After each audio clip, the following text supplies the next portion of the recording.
Hi everybody, hello from the UK. My name is Jane Healy, and I'm an academic. I work at Bournemouth University, which is on the south coast of England, but you may be able to tell from my accent that I'm not British.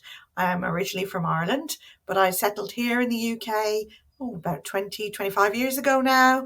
I'm married, live here with my husband, 2 kids, and a very, very cute dog. We live right down by the sea. I'm very lucky to be living in such a wonderful part of England. And I'm talking to you right now from my little office that I have at the bottom of the garden. So, excuse the mess. This is me getting all papery and messy out of the way of what happens in the house.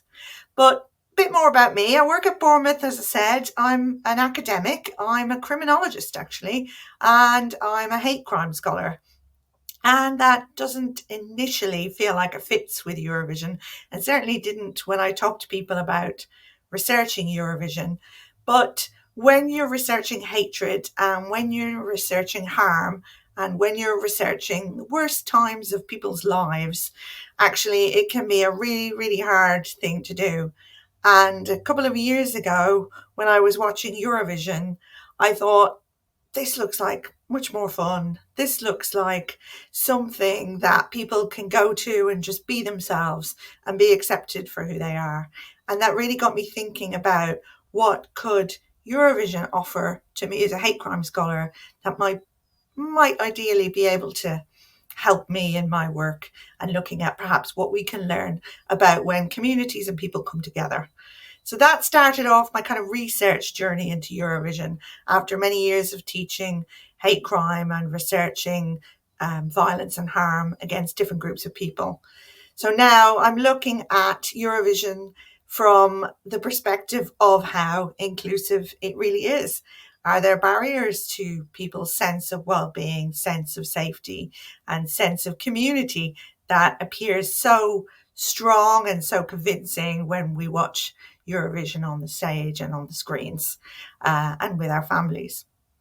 But if I go a bit further back, probably to give you a bit more about me, I grew up like many other people watching Eurovision. And of course, I had the great fortune of growing up in the 80s when Ireland was a rock star when it came to Eurovision. And we won it many times, and we had an enormous amount of national and cultural pride in hosting Eurovision as an event. And certainly when I talk to people, and I've interviewed people, and I've done surveys with Eurovision fans, I've really got that sense of something that is culturally part of your heritage, part of how you've grown up, spending time with your families around the TV screen, watching Eurovision, and like many of you, probably having your scorecards there and working out who you want to vote for and who you don't want to vote for.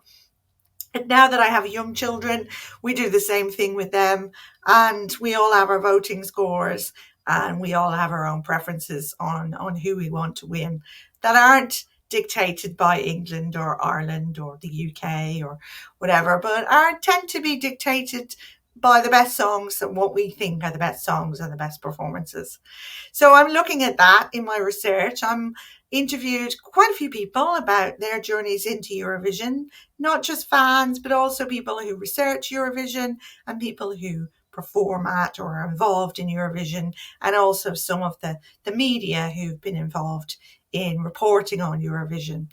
And also I've done a survey where I've asked fans what has drawn them to Eurovision, what has made it such a safe space, and particularly for our LGBTQ plus communities, what really makes it so inclusive and so welcoming for them. And finally, I was fortunate enough to go to Liverpool and to Malmo and do some of my own ethnographic research where I observed cultures and traditions and fan club activities, and took lots of pictures of people dressed head to toe in flags or wearing their national or identity emblems in real sense of pride and joy at being there.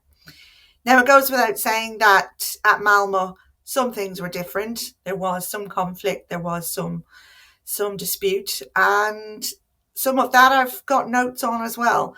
But my main focus is to look at what brings people together at Eurovision, where their joy comes from, where their inclusion really comes to the fore, what makes it such a safe space for so many people. And those are the themes that I'm going to try and present on if I get to join you in Switzerland this year. I don't really have much more to say for now, because at the moment I'm still analysing my data and fascinated by the journeys that people have taken me on as they talk about Eurovision and what it means to them. And I feel very fortunate that people have shared their stories and that they've been willing to talk to me and tell me what ties them to this wonderful song contest that's been going for far longer than I've been alive, if you can believe that. So Eurovision, yeah, I'm going to talk about all of those things, and hopefully I'm going to hear from you as well, because I'm really interested to hear other people's journeys, other people's stories into and out of and through Eurovision. And I'm really interested to learn from you guys as much as I can too. So I really look forward to seeing you all in Switzerland. I will have my glittery, sparkly clothes on, I promise. For now, I'm stuck in the bottom of my garden, and I wish you all very well, and I will see you very, very soon. Thanks so much for listening. Bye.